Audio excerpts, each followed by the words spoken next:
Thank you very much. I'm going to talk about unconventional opportunities at $50 oil. I think it's a useful time to have this conversation as, firstly, the industry is realizing that $50 oil is most likely a new norm for the near and mid-term. And secondly, the North American unconventional sector has really been one of only a few bright lights of activity in the industry over the last 12 months, as it's enjoyed this resurgence and second coming of investor confidence and activity. I've added the subheading there, what are you missing, as a reference to what I think is a general lack of ASX content participating in North American unconventionals, and also the lack of activity in unconventional sector closer to home in Australia and Asia Pacific.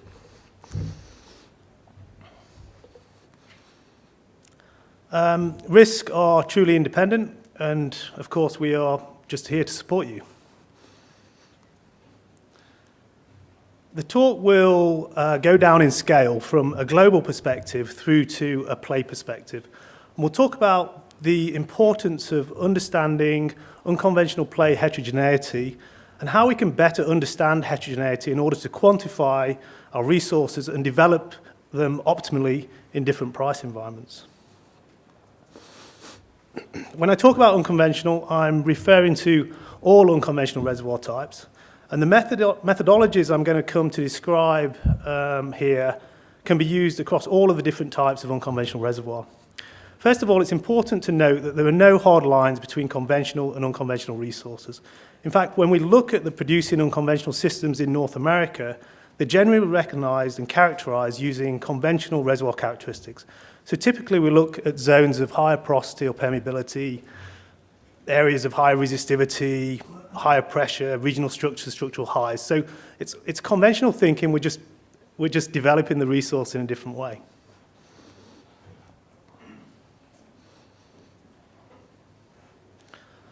Although the plays are pervasive and laterally continuous, there is significant heterogeneity and differences in quality, which of course translates to differences in value. Unconventional reservoirs, the way we think of recovery is different. So recovery is dependent on how many wells you drill or what spacing you drill. So it's intimately linked to the price environment. So when demand rises and price goes up, we drill more unconventional reservoirs and we recover more hydrocarbons. And conversely, when demand decreases and prices go down, we drill less unconventional reservoirs and we recover less hydrocarbons. I think this is what we've seen being played out since the oil drop of late 2014. We've ended up with this interplay between unconventional production in the United States and oil price, which we've been seeing over the last few years. And I think the consensus is now that we'll continue to see that interplay between the North American unconventional production and oil price in the next few years. But what we've also seen in North America is this impressive resurgence of activity across the unconventional plays, this second coming for unconventional exploration and production. So what are we missing? We seem to be missing out on this wave of excitement and energy. So historically, good oil talks have been made up by about 30% of content with an unconventional focus. And we see that's dropped to around 15% this year. And likewise, risk has historically seen unconventional projects make up about 15% of the business, down to less than 5% this year. So there appears to be a lack of unconventional activity in the ASX for some of the reasons I'll come to describe in the presentation. The second trend of note in North America is this strong shift to liquids. So what we found was due to the intense drilling for shale gas, principally in the Marcellus, up to 2008, we ended up with a saturated market of gas. This led to gas prices falling to around $3 MMBTU, which we've seen stay at those prices for around the last 8 years, and we're not expecting that to change, particularly in the near term. And the reason we're not expecting the gas prices to change too much is, firstly, the continued efficiency of Marcellus production, and secondly, the massive amounts of associated gas which are getting produced essentially for free out of the unconventional liquids production. So let's move to look at unconventional potential globally. So this map, courtesy of the EIA, provides us with a useful starting point to discuss global unconventional opportunities. Of course, we can recognize there's a phenomenal amount of unconventional potential outside of North America. However, during this period of sustained lower oil prices, the development of unconventional plays outside of North America is undoubtedly challenging. I've color-coded the map now based on observations for when those basins became, or at least became in the past, commercially interesting. So at what oil price did we really start to hear people talking about these particular basins with regard to their unconventional potential? This, of course, is somewhat subjective, but it's clear and not really surprising that outside of a select number of systems in North America and a handful more in different parts of the world, the majority of the opportunities don't gain real commercial interest and traction at oil prices less than around $80. What we've also recognized over the last few years is that certainly 4 or 5 of the North American systems are not only healthy, but even commercially robust under a $60 oil price environment. And some of the sweeter spots of those basins being robust at about $40 oil. What this map starts to give on a macro scale is an impression of where the global unconventional sweet spots are. And of course, the principal drivers behind those sweet spots a supportive business environment, and access to market and infrastructure. So let's focus down a bit more and look at North America a bit more specifically. So oil plays on the left, gas plays on the right. These kind of maps are a dime a dozen on the internet, but what we really need to start looking at is how these particular plays relate to price environment. We need to understand which plays switch on and which plays switch off at different prices, and which parts of those plays switch on and off at different prices. So again, we can color code this map up, and I've sanitized this map a little bit, but what we're doing now is looking at individual plays and saying, well, what are the break-even prices needed in those particular plays and in those particular areas of plays? So we're starting to see heterogeneity, first on a global scale, now on a country scale, of where these plays actually make sense to explore for at different prices. So we often see figures like this illustrating break-even ranges in the North American plays. So for example, the Montney play in Canada has some of the best break-even prices of any play in North America. Parts of the Montney will break even at around $24 a barrel, whereas other parts of the Montney will break even at about $68 a barrel. So all of the plays have this range due to their heterogeneity, and those sweet spots are developed through things like zones of thicker pay, higher porosity, depth, pressure, all characteristics that we can begin to map and understand.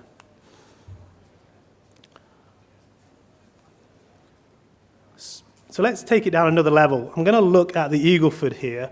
This is what the Eagle Ford looks like at $70 oil. So everything is switched on. Now let's add this idea of an oil price slider bar. And I'm going to slide the oil price down to see how the Eagle Ford is impacted in terms of its break-even prices. So I'm going to move the oil price down and see how my play changes in area. Here we are at $50 oil. The Eagle Ford's now about 30% switched on. It's still a huge area, 2.3 million acres. So we're still dealing with a huge resource. And this is now the areas which is working at less than $50 oil. So this is how we need to begin to understand these plays in terms of recognizing opportunities and where to optimize the development. As we go back up, moving the oil price higher again, we kind of see what's happening here. And I like to think of these plays in terms of an unconventional accordion. So your plays are contracting and expanding depending on oil price and where people are going to develop the known resource. Staying with the Eagle Ford, the Eagle Ford's a great example of how much these plays have grown over the last 10 years or so.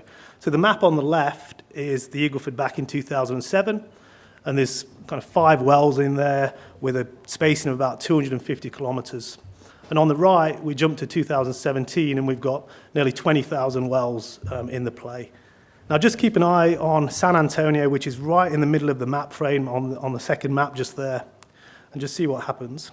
So we're looking at the Eagle Ford now at night from space. So that's the town of San Antonio in the middle and connected to Austin in the north. And that big smile across the bottom is all of the activity of the Eagle Ford. So that isn't towns and cities, that's all Christmas trees on rigs. It's incredible. So again, staying with the scale of these things, this is on the left here is a column of a typical Permian section. You can see about 8 or 9 reservoir objectives indicated there over a height of around 1,350 meters. If we compare that to Perth, that would be the height of about 6 times Brookfield Place. Now let's imagine lateral wells extending from Brookfield Place along the Esplanade to the other side of Harrison Island. It's a huge scale. And then let's imagine more than one lateral from this pad. And this is where the efficiencies of scaling these plays really come into play. So one of the key cost efficiencies, and we've heard a lot of the other presenters talk about cost efficiencies, and one of the key cost efficiencies is the rise of pad-based drilling.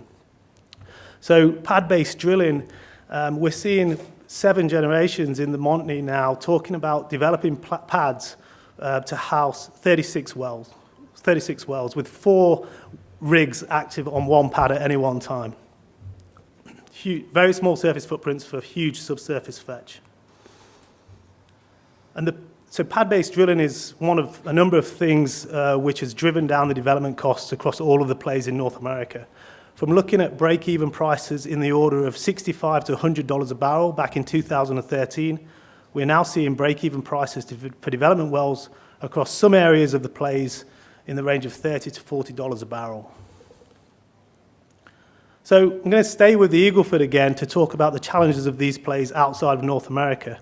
Now, surely an unconventional new venture doesn't come easier than the Mexico Eagle Ford. So 20,000 producing wells on trend, and we're just stepping across the border. So, if you think we've got challenges trying to get things going in the Beetaloo or the Canning, I mean, just imagine, why isn't Mexico really getting going here? We've had 4 tests at the moment in the Eagle Ford, Mexico, and it probably doesn't get any easier. So why haven't we seen this work yet? Why does the Mexico Eagle Ford only have a handful of unconventional tests? So we're in this higher cost environment, of course, in Mexico, due to the smaller service sector. We have a lack of infrastructure, we have a poorer regulatory framework, and we have above ground risks such as security and contract sanctity. So these are often the same challenges we face in other global unconventional opportunities. So at $50 oil, the key opportunities are in North America, and understanding play heterogeneity is key. We've seen that these plays have conventional characteristics, so how can we begin to understand that heterogeneity and make sure we're investing and exploring and developing the right plays at the right areas? I'm going to take an example from the Montney here, where I've spent a considerable amount of time over the last couple of years.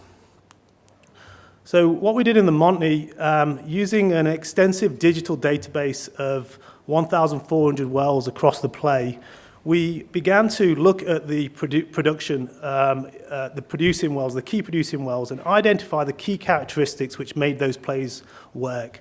So we identified the individual play components, things like permeability, porosity, water saturation, liquids to gas ratio, pressure, all of these elements, and we started to stack them up using a process which we call common recovery segment mapping. This gives us a map which it's basically a relative recovery potential map away from known production calibration points. And what this map allows us to do is, using spatial analysis, we can build up to get an understanding of estimated ultimate recovery across the entire play, all calibrated back to known production. So one of the key products we get out of this approach is a section-by-section quantification of estimated ultimate recovery across the entire play fairway. So each section here is all attributed. We click on a section, it's going to give us all the key characteristics of that section. It's going to give us in-place calculations. It's going to give us gas recovery, estimated ultimate recovery potential, liquids estimated ultimate recovery potential.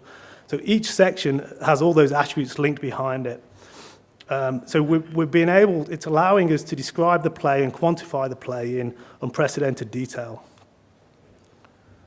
This work has been brought together to produce what we call the Montney Play Atlas, which is one of a series of products Risk is undertaking in describing and quantifying the major North American unconventional plays. What this kind of level of detail also allows us to do, again, moving further down into the scale here, we can use that spatial analysis workflow to help us in development planning. So we have our description of EUR on the left, we have our planned locations in the center, and they're spatially joined so that each location tied directly to the underlying subsurface interpretation has got a value to it.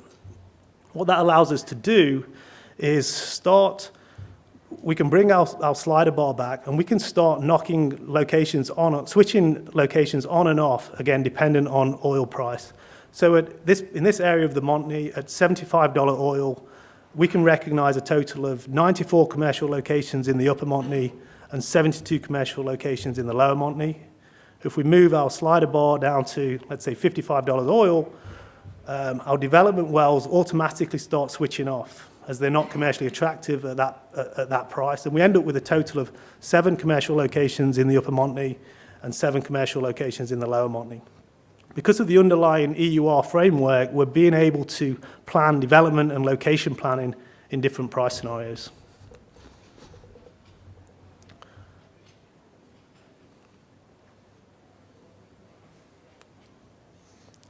So, in summary, I think the general consensus of the industry, we've landed on this idea that North American unconventional production will be the kingmaker for oil price in the short to medium term. Understanding play heterogeneity in these unconventional systems is key, and providing you do your homework, there are still opportunities in the North American unconventional systems.